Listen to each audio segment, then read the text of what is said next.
caddeler, arabalar, giyim, kuşam. İlk benim dikkatimi çeken, böyle şaşırdığım hep böyle. Gerçi ben doğru Avrupa ülkesine gitmedim. Yani Türkiye'den çok geri olan ülkelere de gittiğim için ben Avrupa'da bir şeye gittim. Fransa'ya gittim. Paris'e gittim o yani. Orada da nasıl şaşırdım.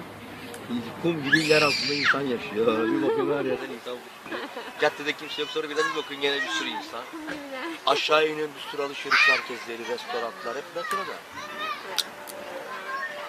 Meşhur mu şu an? Orada benim dikkatimi çeken şey oldu.